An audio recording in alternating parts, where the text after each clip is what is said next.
Let's make it a good day. Today on The Jason Show, I devoured the 3 hours of Harry and Meghan on Netflix in one night. And as you can imagine, I have some strong feelings. That's just ahead. Then, another cycle of the laundry guy. He's answering more of your stain removal questions, and let me tell you, you're going to learn something.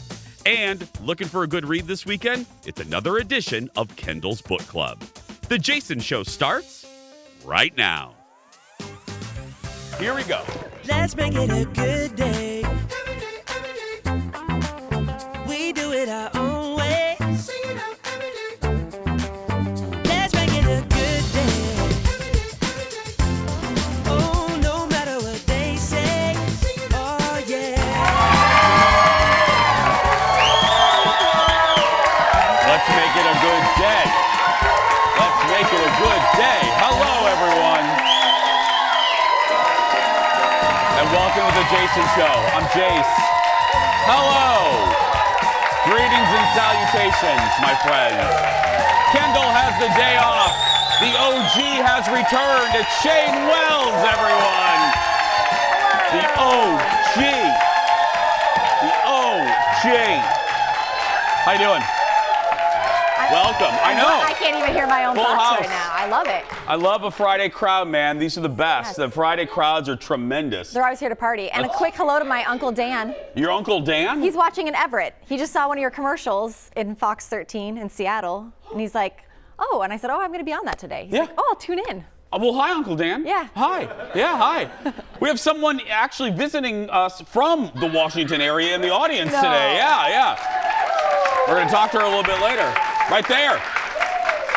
I want to ask It's- more questions, but we'll do Well, it later. no, it's perfect because, Okay. for people that don't know, if you're newer, Shane was the very first producer of The Jason Show, and then went on.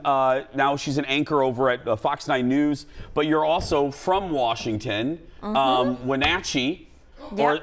I know, it's the first time I've ever called it the real name. guys, I this always is say, really big. I always call it Waka Waka, Washington. Your but fictional yeah. town of Waka Waka. Yeah, from Wenatchee, family in Seattle and Spokane. And I've said it many times. I want to say it in front of you and then my friend from Seattle. Shiver me timbers. We do so well. It's not a tooting of our horn, but I'm proud. We do so well in Washington. We do so well in Seattle. The show's very popular, and it means a lot to me. I just, They're my people. It makes they're sense your that people. they like you. Yeah, and I love them. They're very kind to us, and they keep telling people, hey, watch this guy, and it's very nice. It means the world to me. So yeah, what's your favorite thing about? I've never asked you this. What is your personally favorite thing about Washington? Well, we're going to take out the family part because that's obvious. That's obvious, yeah. The one thing I miss the most is mountains. Oh, okay, yeah. Which sounds weird, but when you see them now, I'm always like, oh, it's so beautiful. It's so beautiful. And then we have these little hills here. My kids are like, look at the mountain. I'm like, no, that's a foothill. Yeah, It's a nice try. It's a little not hill. quite, yeah. The little anthill. Yeah. I've been there a few times, and then nearby I've been to Vancouver, and the hill, the mountain. It's stunning. Seattle, Vancouver is one of my favorite cities I've ever visited. I didn't know that. Oh, I love Vancouver. It's just a gorgeous city. So and I love your state. And now I love it more because people are nice to us. Right. I love it. So we're actually going to be going into the audience a little bit later to ask what's driving them crazy. I love this segment because there are a lot of big issues in the world, but we celebrate the small stuff like, the annoying person at the grocery store or your relatives. Is there something holiday edition that's driving you crazy right now? I mean, I make no bones about it. There's this little thing that visits families. I knew you would. See, this is why I love Shane. She never lets me down. I knew you would have one off the top of your head. Elf on the Shelf. Elf on a Shelf is driving you nuts? Yes. Really? Yes. I can't go into a lot of details, But parents know what you're saying. It is just a lot more to take on in the holidays. Yes. That isn't necessary. Yeah.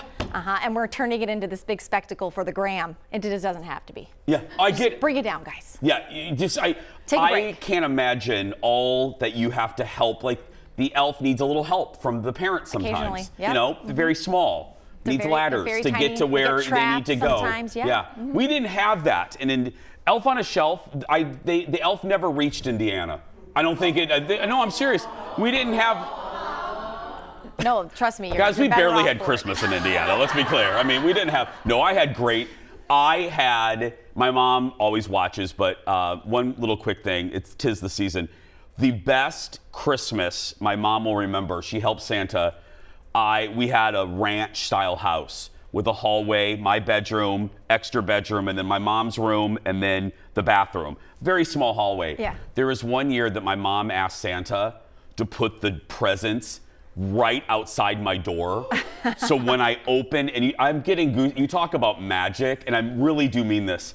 I opened the door and the presents kind of fell into my room, and I started crying. I was like, oh my God. And he was crying, and then I'm opening them up, and yeah, hashtag only child. But I'm just saying, it was great. Yeah, I mean, Same. What's your holiday bother? Oh, my holiday bother is, it's the same. Holidays or other non-holidays. It's people losing their patience with like the service people that have to help the service industry. Yeah. It's like, give a little patience. It's stressful for them this time of year, whether it's your hairstylist, the post office. whether it's the post office, the woman at Cub, the guy at Red Lobster. Just remember, they're people too. I know it's frustrating. I get frustrated myself, but just remember, it's not their fault. It's not always their fault. In most cases, yeah. Let's get started, everybody. It's time for the hot dish. Roll it, Leo. Here we go.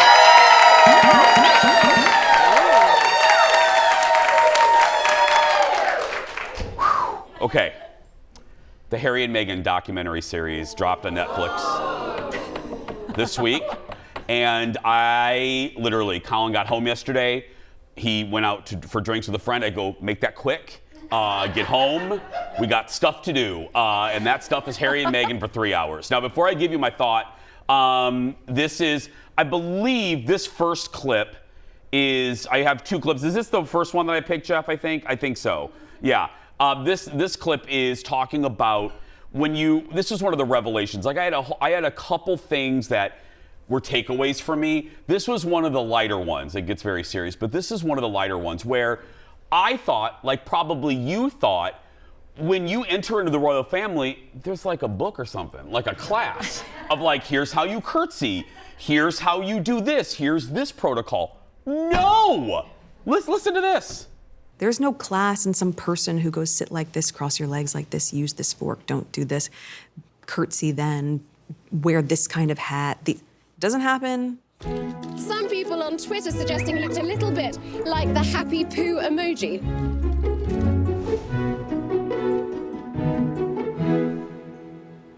So I needed to learn a lot. She needed to learn a lot. Now, we had executive producer Jeff and I are basically the same person, except when it comes to our feelings about Harry and Meghan. As photographer Eric said, Mommy and Daddy were fighting this morning. I heard it. Did you hear it too? I heard it from like 5 desks away. Oh, yeah, because here's my takeaway, my general takeaway. And you know if you watch the show, they irritated me for a short amount of time, but I really mean this. No snark, no exaggeration to make you laugh. I walked away from these 3 hours feeling several things. The first is these truly are two people that really love each other. Like not fake, not, as my friends Colleen and Bradley say, a publicationship. You can tell. You can't fake this. I mean, you can't fake the every so often touching behind the back and the way they look at each other and they're joking and their chemistry is palpable behind the scenes. And also, what I walked away from too, and I know a lot of you won't agree with me, I said this on the radio and this woman wrote me and she goes, "You're so naive." I'm like, no, I just prefer not to be pessimistic and look at the bad thing about everybody, look at the worst of people. I walked away respecting Meghan so much more. I didn't know a lot about her, probably like you don't. This woman didn't need this. She really didn't. She was accomplished before she ever met Harry. She was on the United Nations Women's Council. She used her time off from her show, Suits, not to go do a movie of the week. She volunteered in Africa, in Asia. She did relief work before she ever met Harry. And that was another reason why when they met, because all that stuff means a lot. Giving back means a lot to Harry. They were a perfect couple. Now, when they got together, here's the next clip that I wanted to share with you. This is where it gets a little serious. And it talks about once Harry and Meghan started dating, and they tried to keep it a secret for a while because they knew what the reaction would be. She's American. She's a mixed race woman. All of that. Well, even Harry was taken back about how race instantly played into the headlines from the gross British press. Watch. And I said to her, I remember this very clearly, that this is about race. And Meg said, Mommy, I don't want to hear that. And I said, well, you may not want to hear it, but this is what's coming down the pike. At that time, I wasn't thinking about how race played a part in any of this. I genuinely didn't think about it. Within that first week that it became public knowledge, the first story was Harry's new girl, almost in brackets, straight out of Compton. And I was like, whoa. Well, firstly, I'm just not from Compton. I've never lived in Compton. So it's factually incorrect, but why do you have to make a dig at Compton? And it goes on, and they would take pictures of her mom, who was the first person you heard from there, and they would place, this makes me sick. It makes me sick to my, they would place, the gross photographers and editors of those tabloids would place Meghan's mother in the ghetto. They would take her and make her look like she lived in Skid Row in LA, which Meghan's family has never lived near Skid Row. And her mother is a beautiful woman. With Harry, and this is my last observation, and I know we have to go, but with Harry, I said this before I even watched this, and some of us may have already gotten a sense of this growing up. What becomes very crystal clear to all of you, to all of us, is especially to me, this hit me like a brick, is William is Charles's son, and Harry is very much Diana's son. Because think about it, and you realize that he is not taking anything away from William, but Harry processed his mother's death very differently than William did. William had another track. William was and is preparing to be king. Harry admits he had a line, a throwaway line, that I want you guys to listen closely when he says it. And Addie, I don't know if you heard this.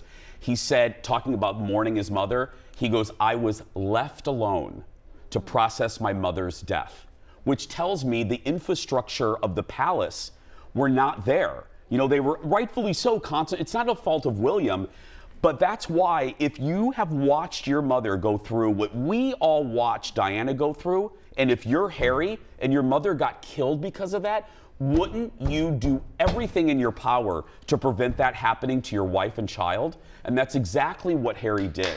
It's unbelievable. Yeah. I walked away a much bigger fan. Because I walked away a bigger fan because I have a much better appreciation for what they really went through. I really do. And they're all on board with this, which, right? look, you got to take it with a grain of salt. This is through their lens.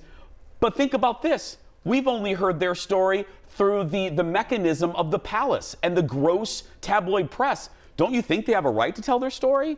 Go watch it on Netflix. We're going to take a break. Much more when we return. Back in a moment. There's 3 more coming up. 3 now, 3 later. Welcome back, friends. Our buddy Shane's here today filling in for Kendall. Don't forget to get tickets to our show via our new system, Eventbrite. I love that Eventbrite. It's so good. It's so easy to use. They send you a reminder. Come see us, but you know what I'm going to say? Only come see the show on a date that you can come. Thank you very much. Welcome back. Like these people right here. Martin Short and Steve Martin were on with Fallon last night. I love these two, and they're hosting. It's going to be good. Anyway, and the two roasted each other and Jimmy. It's our late night rewind. I gotta say, I know this is not right. First, I say your beard. I was gonna make a little fun of it because I thought at first it looked like, you know, a COVID mask that they cut a mouth hole in. But I actually love the beard. I really do. I miss the cold sore, but I like the beard. Steve and I are very close, and I never know what to get you for Christmas because of the whole atheist thing. Although he's in the spirit, he's already hung his compression stockings by the chimney with care. I will say that my favorite part of decorating the tree is when, at the end, I just put a little tiny star on top. Aww. And thank you for being up there.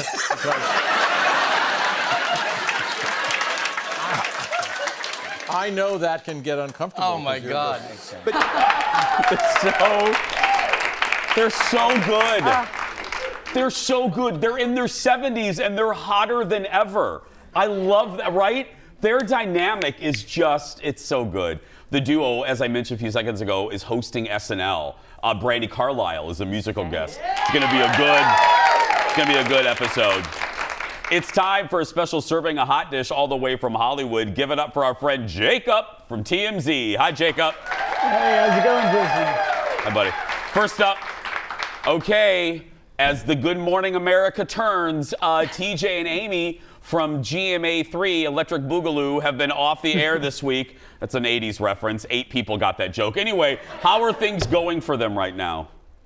Their relationship is still going strong, and despite the fact that ABC benched these two, we're being told by people close to the situation that this has not affected their relationship. Now, what's interesting is since they've been benched from GMA3, they haven't been seen in public. No photos of them together, which of course is what caused this whole situation in the first place. And we're being told it's because they just want to keep a low profile. I mean, keep in mind, the reason why the ABC president said these two need to be off the show is because it was creating an internal and external distraction. They don't want to create any more of a buzz, so they're just keeping it down low, but they are not broken up. Cutting through that. They're learning more about more affairs. That's just my personal theory on this whole thing. Well, the whole situation is under review, and ABC is looking to see if they violated their contracts at all by using maybe drivers or vehicles owned by the company to meet up at romantic getaways, anything like that. So we'll see what comes out of it. Next up, sad news for Bam Margera from Jackass. What's up? So Bam Margera right now is hospitalized. He was in San Diego and was checked into the hospital and actually has a very bad case of pneumonia, which has been complicated by COVID-19. He got tested for COVID while he was in the hospital, tested positive, and is now actually on a ventilator. He's in the ICU, but fortunately is in stable condition. And as you know, he's been in and out of rehab now for the past year. Apparently, when he was in rehab, he met an attorney who convinced him he could free Bam. And since then, Bam has been out in Las Vegas, in Atlanta, and has the people close to him very concerned. So hopefully he gets the treatment he needs soon. Yeah, I'm a fan of, I love the Jackass guys, and I love Bam. I love Bam's parents. It's just so sad to me. So, Jacob, have a good weekend. Thank you, my friend. Thank you so much. You can get the latest on these stories from our friends at TMZ. Okay, let's just talk for a second. I'm here. If you are some big-time ABC anchors, and you are going to secretly bump uglies, thank you, audience. I haven't heard that term in a while. Go ahead. Why would you use an ABC minivan to allegedly? I just like that they are going to go on the down low now. Now. A little too late. Maybe you should have went on the down low before you had an affair at Applebee's. You know what I mean? In front of everybody. I know. Because they were smiling that first day back. They're like, welcome to GMA3. We are sleeping together. You know what I mean? It's a good morning. It is a good morning. They literally said something like that. Like, so cringy. And if you're TJ and allegedly, if there's more to uncover, wouldn't you be a little more demure? Like, let's just be silent. Let's just be humble about it. They think they're untouchable. Well, everybody is replaceable. But too much touchy-touchy. A little too much touchy-touchy, yeah. Next in the dish, speaking of TV, it was the end of an era last night on Comedy Central's The Daily Show. Trevor Noah signed off after 7 years in the seat, and he ended by thanking those who shaped his life. Look at this. This is random for some, but special shout out to Black women. Who do you think has shaped me, nourished me, informed me? From my mom, my gran, my aunt, all these Black women in my life, but then in America as well. I always tell people, if you truly want to learn about America, talk to Black women. Yeah, because unlike everybody else, Black women cannot afford to around and find out. Black people understand how hard it is when things go bad, especially in America, but any place where Black people exist, whether it's Brazil, whether it's South Africa, wherever it is, when things go bad, Black people know that it gets worse for them but black women in particular, they know what is. He also thanked the audience at the very beginning of that. It was very honest and very, just like that. He looked at the audience and the director took a shot of a full studio audience. And he said, I'm grateful for these people because and as a viewer, you didn't know, when he first took over for Jon Stewart, they couldn't fill the audience. And that's the Daily Show in New York. You know what I mean? It's knowing something about TV, that surprised me. And he goes, so when I look out and I see a full audience at this show or my comedy shows, I'm very grateful, you know? And you can relate to that. I mean, I get it. I'm grateful to these folks, you know, that drove down to, So. And we don't know who's taking over. No, they're going to do a rotating series of guest hosts through next fall. I mean, they're taking Comedy Central. What day is yours? Well, I know, please. I'm not doing, Right? No. It'd be great. That would be fun. It would be a fun challenge, just because I don't talk about politics on this show, obviously. But Senator Al Franken's going to do it. Leslie Jones, I think, is going to be my favorite. Awesome. I love Leslie Jones. Yes. Yeah. By the way, there is a light flickering by our audience, and I feel like there's a ghost. And paparazzi. It is literally on this side. And if I think our studio's haunted, just what? Right? Look at that! Look at that! It's like an old anchor who's haunting this studio. You know what I mean? It wasn't doing it before. It only starts once the show starts. And it stopped. Oh, really? Oh, yeah. It's the ghost of anchors past haunting our studio. Yeah. Look at the light. This is kind of creeping me out a little bit. Seriously. Next in the dish, Gail King was on Watch What Happens Live last night, and she revealed some tea about whether or not she was up for a seat on The View many years ago. Look. And you know, I knew I wasn't getting it. Cindy Adams, who's a gossip columnist here in the city, they said, she wrote a column that said Gail King is in the running, because I'd done the show a couple of times. Gail King is in the running for a slot on The View, and she said, trust me, kiddies, that will never happen. Oh, now, well, by the way. Now, why did I believe that? Because Cindy is very good friends with Barbara Walters. Yes. So, and right after that column, Barbara called me a couple of days later and said, I just wanted to call you personally. We've decided to go in another direction. And I said, you know, okay, who? And she told me Whoopi. So I do think we were up. But when Cindy said, trust me, kiddies, that will never happen, I knew I wasn't getting Goes the job. without saying you would have been great. I mean. No, I mean, I thought it would. But you know what? Things have worked out. Yes, so I'm I think okay. so. Yes. Yeah, they have. Things have worked out for Gail. By the way, that change happened in 2007. Gail has routinely been underestimated, or people have dismissed her because, oh, she's just Oprah's, best friend. Those people don't realize she had a career right along Oprah. Gail was a hugely successful news anchor in New England. Like, she was the premier news anchor in her area. And I remember when she was signed to CBS Mornings, all the media writers laughed at her. Thought, oh, this CBS This Morning show is never going to work, because it was Nora O'Donnell. Oh, no, it was somebody else at the time, but Nora O'Donnell, Mervy Purvey, Charlie Rose, and then, and then Gail. And they wrote it off, and then it became a huge hit, so. And don't you think she's better off being there than a seat on The View? I mean, absolutely. Who wants that job? Yes, no. No. Who wants to work at The View, and who wants to watch The View? Really, seriously. Thank you, audience. It's time to meet our final JVIP of the week. This is Tammy Christensen from Shoreview. Hi, Tammy. Tammy says listening to Kendall and I is just a hoot. No matter what her mood is, she always finds herself laughing at our interactions. Yeah, we fight like big brother, little sister. Tammy gets a Jason Show mug, entered to win, and she's also entered to win the monthly grand. I say this every day of my life. You would think I could get this right. She's also entered to win the monthly grand prize that includes coming to our studio to watch the show, a $150 accessories gift card to Becker Furniture World, a singing telegram from Aaron Schwab, and a $200 gift card from Woodhouse Spa. Sorry, Aaron, it was in the prompter. I'm just reading what they told me. We have so much more ahead. Get another cup of coffee, and we'll be right back. Back in a moment.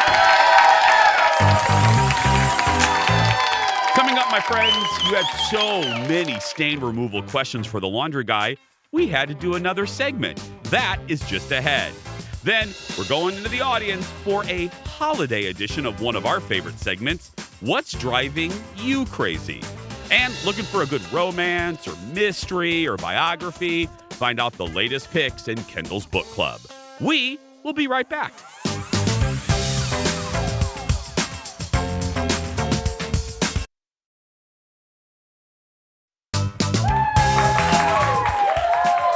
Welcome back, everybody. He's one of our favorites. We had him on. We couldn't let him go. As they said at Brokeback Mountain, I don't know how to quit you. Patrick Richardson, the laundry guy, is here with another round of audience questions. You're so popular, we had to have you on 2 shows. I'm just so excited to be here. And have you ever been introduced via a Brokeback Mountain reference? No, but I'm gonna put that in as a rider. Your contract? From Yeah, now your on. rider, yeah. Yeah. Audience liked it. Okay, Patrick, again, I'm not joking. Ted was inundated with questions for you. So you ready? I'm gonna, okay. I smacked that so. I get that excited about laundry too. I know, understand. yeah. Okay, first off, this comes from Jessica. How do you clean mustard? Mustard is kind of a multi-step process. You need to spray it with vinegar and water and kind of wipe it because you want to take as much oil out of it as you can. Then you need to soak it in oxygen bleach.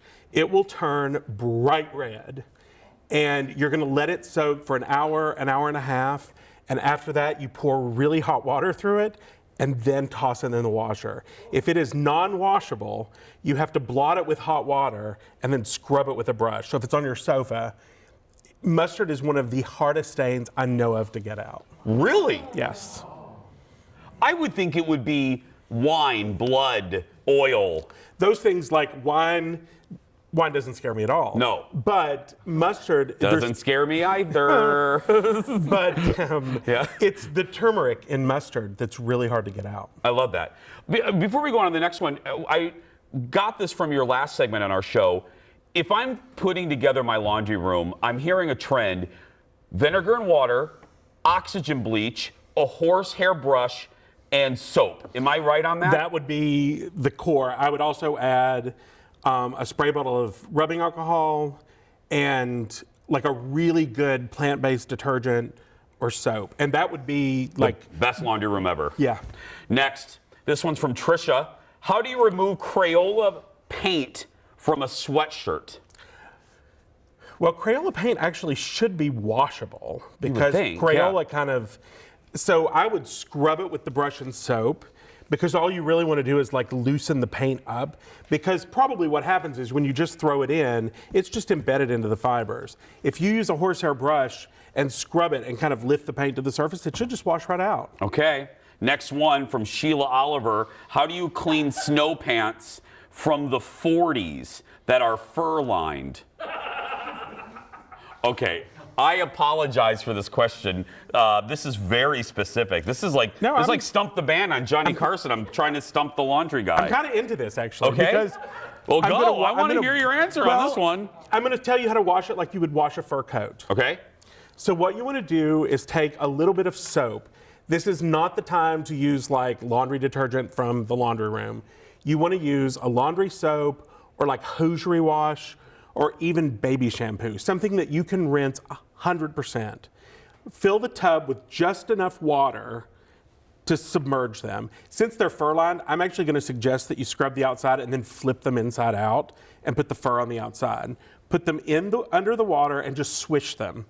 Swish them like 4 or 5 times, leave them about 20 minutes. Pull the stopper, and there's going to be 2 parts that matter a lot. This next one is coming. Fill the tub all the way to the top. Okay. With cool water to kind of rinse them. Pull the stopper and then repeat that. You do it a second time. The second thing is when it drains, let them lay there. Do not pick them up, because when they're wet, they're going to be so heavy that you could actually tear them. So you're just going to let them lay there until they're barely damp, then hang them up and let them dry. If the fur feels flat, you can brush it up with your fingers, flip them right side out. You should be good to go. Okay, if you thought that one, yeah, thank you. If you thought that one was specific, you ready? Mm-hmm. This one comes from Aaron. Aaron writes, what's the best way to clean my goat-skinned gardening gloves? Wow. These are so specific. Actually, the gardening gloves is going to be simple. I would take some... Ted, is this a real damn question? I mean, the audience and I are wondering if Ted's just pranking us here. Mm-hmm. Okay. I like that we're this into it. Yeah, I am because, in this. You know, what you want to do is take some oily soap. We can use like liquid hand soap. We can use an oily laundry soap. If you go to the laundry aisle, you just tilt it and it should be like the texture of syrup. You want to put that on a brush, and I would suggest like a bigger horsehair brush than this because this is going to take forever. You want to put it on a brush and scrub the gloves. I would consider like putting the left glove on and scrubbing it with the right hand and then flipping the process because you want something in there just so it'll be easier to hold on to, and then rinse them. Suede, you know, the goat lived outside. Yeah. I mean, it lived in the rain. So really, the water is not really... just like photographer Eric sometimes. Well, I mean... It's very true. But it lived out in the rain, so the water's really not going to hurt it. It's a little joke here on the crew with Eric. Okay, here we go. Last one. About 40 seconds left. This is a good one. Yeah. Armpit stains. Okay. Number one question. Actually, this is the number one question I get. So you take a little bit of liquid soap, you spread it on the stain, sprinkle oxygen bleach on it, and rub it in, and you'll feel it dissolve. You let it sit about an hour, and you run really hot water through it, and that will take it out.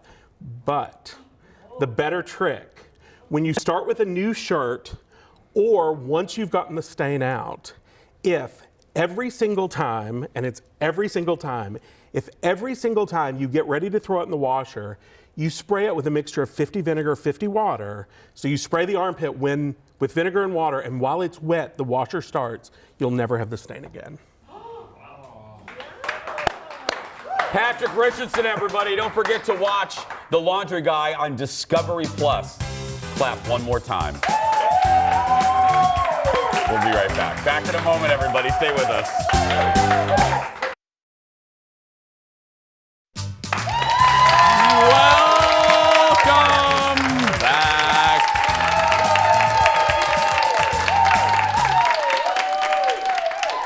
All of us love having our audience back in the studio every day, and right now it's time to find out why. It's time for What's Driving Me Crazy Holiday Edition, and today we're focusing on the holiday season. This is celebrating all the little things in life that just drive you bonkers, especially during this month. So let's start with audience. Give it up for Kelly, everyone.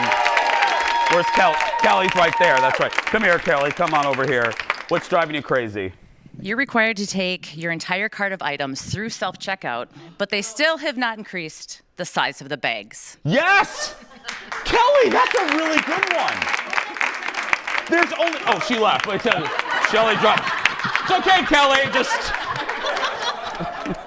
Kelly just dropped the mic. She's like, I don't... You got to work, host boy. There, anyway.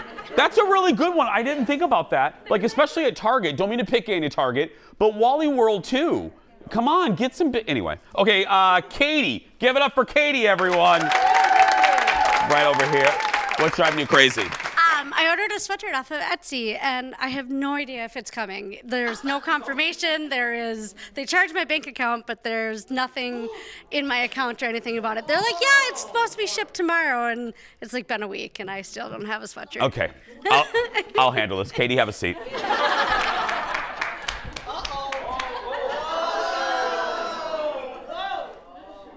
Etsy! Where's Katie's sweatshirts?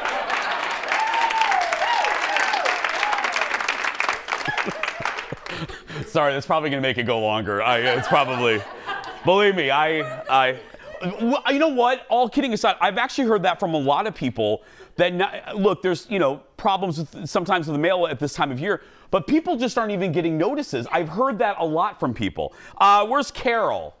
Give it up for Carol, everyone. What's driving you crazy, Carol? Well, it's not as exciting as those two. No, it's all right. I'm not a big Christmas fan, so like the shopping and everything. So the crowds. I love you. The crowds drive me nuts. I just want to get my groceries. I'm not looking for a turkey. I want to do my Target run and get my laundry soap and not get stuck in the holiday aisle. So, yeah. God, I love you. No, it's not, you're not a Grinch. I get it. There's some people that don't, And all of us holiday people are in your damn way. I know. I get it. I love that one. Carol, that's fantastic. Where's Anita? Anita, hi. You can stay right there. I love your sweater. That's really pretty. What's driving you nuts? Every time I want to watch a Christmas movie, I turn on, and it's always the same Christmas shows. It's always. It's. Let me guess. A Christmas Story, It's a Wonderful Life, National Lampoon's Christmas Vacation, Yes, that one especially. Elf, and The Holiday. And Home Alone. Home Alone. All the time. Yes. All the time. You know what's a good one that's off the beaten path? The Family Man with Nicolas Cage. I love that movie. Do you love that movie love with Taylor Leone? Have y'all seen that one? It's so good, and it's not a typical one. Oh, is it streaming too? Oh. Amazon or Paramount, Jeff. So we have good taste in movies. Thank you very much. Okay, now finally at the top of the show, I was saying to Shane how much I love our Washington viewers. Obviously, I love our hometown team. We actually have someone from Seattle. Give it up for Sue, everybody. Hi, Sue. Come down here, sweetheart, if you can. Hi, Sue. Jason. How you doing? I'm great. Thank you. I see a gift. Is that for me? So I work at Starbucks in the corporate office. Oh my God! I know you love Starbucks. I hope your company knows how much I love them. Yeah. I got you a Seattle mug. Oh, Sue! This is Sue. What are this collection's called something like the where? Where are you? Where are you at? Where you been? Where you been? These are so cute. I'm holding this really funky. But anyway, that is, oh, Sue, thank you. How long have you been with Starbucks? 23 years. Oh, my goodness. Yeah, Oh, my. I mean, it's kind of a law if you live in Seattle. You kind of have to work at Starbucks, don't you? I mean, it's like. Or at least go there. Yes. Yeah. Well, I love it. Thank you for coming here. I appreciate it. Tell everyone in Washington I love them.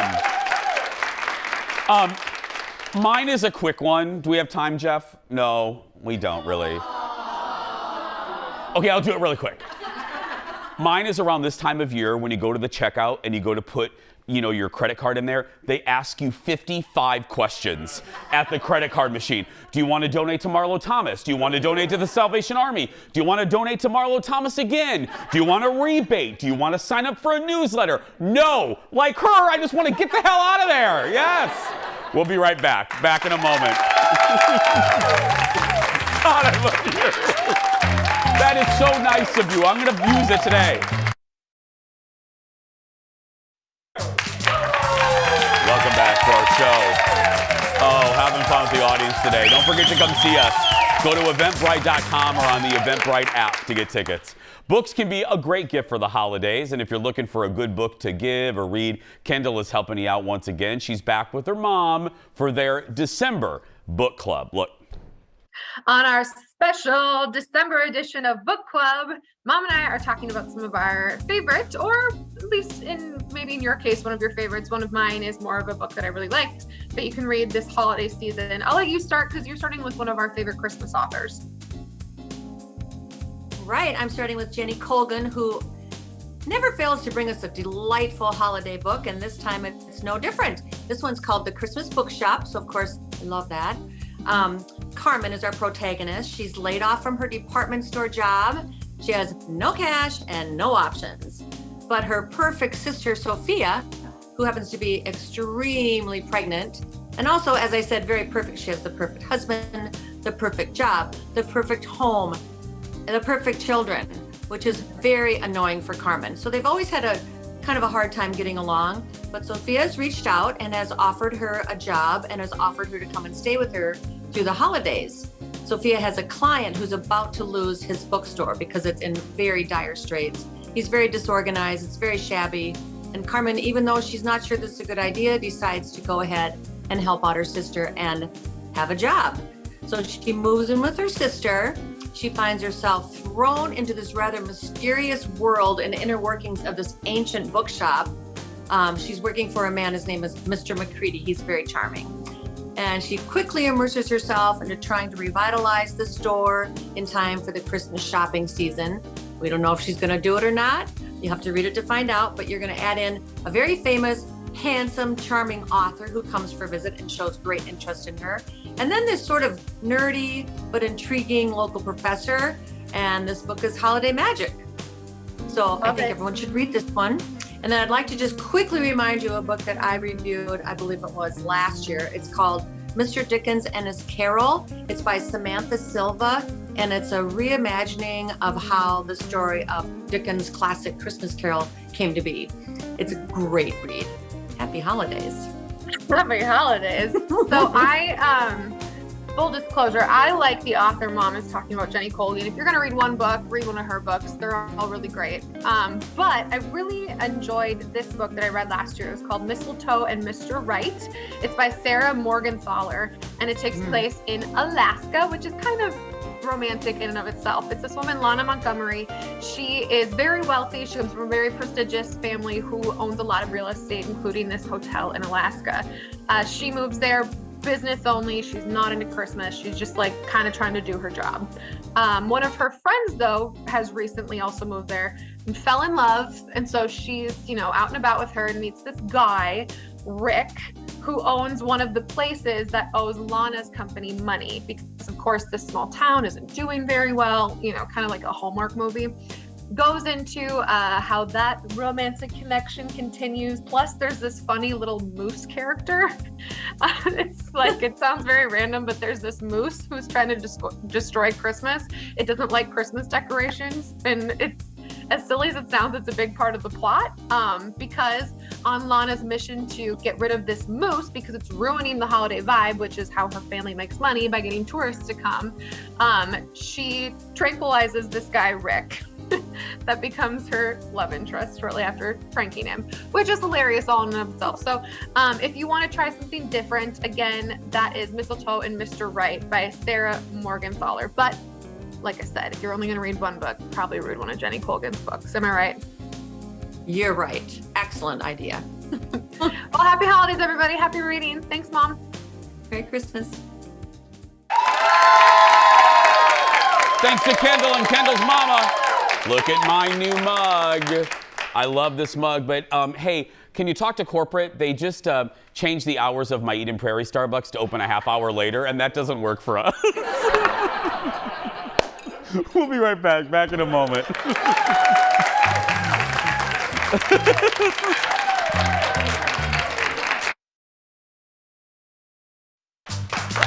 Welcome back.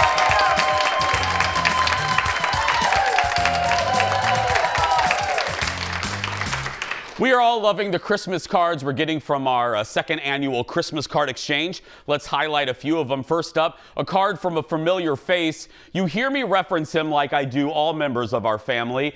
When you hear me talk about editor Rob, or I call him Fernando, this is who I'm talking about. Rob is to the left, his wife Denise and his son Sean. I've literally watched Sean grow up. I've worked with Rob for about 22 years. Rob lives in Eau Claire, used to do the drive from Eau Claire to Minneapolis every day. And here is their once-in-a-lifetime trip to Walt Disney World. I love you, buddy. Next, a card from Jose and Christy Hernandez in Bemidji. Look at that card. People have really nice cards these days. Like, we just had to get generic Hallmark ones in Indiana. And finally, a beautiful card from the Sheely family in Mapleton, Minnesota. This is Mike, Whitney, Charlotte, Elsie, and Emma. Great names. Look at Elsie. You can send us your card right now. Here's the address, 11358 Viking Drive. Make sure you put Jason Holiday card, and Kendall and I will send you a card that we have signed right back at you. Send it by Christmas Eve. We'll be right back. Back in a moment.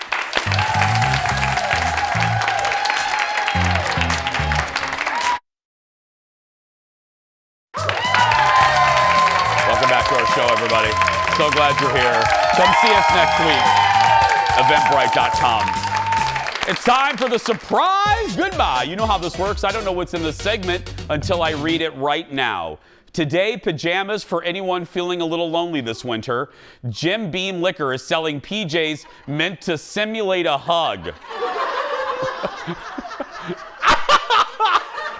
They come with a removable panel which applies pressure around the neck and shoulders to simulate a real-life hug. Jim Beam is selling them online for $25, but only a limited number. Oh, God.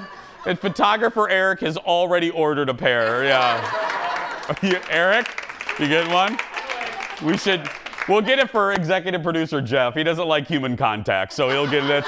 But anyway, hey, thanks to this great audience today. Thanks for Sue for coming to Seattle, from Seattle. Our ladies in our Oprah chairs. That's right. And again, that's my girl right there. Look at you. God, you're beautiful. I love you. And if you want tickets to our show, like I said, it's our new ticketing system through eventbrite.com or on the Eventbrite app to search for The Jason Show. Monday, Stephanie Hansen is back with some homemade food gifts for the holiday season. But right now, that's going to do it for us. If you're watching and you're a kid that's being bullied, you go out there and be yourself because nobody can tell you you're doing it wrong. Have a good weekend, everybody. We'll see you back here on Monday.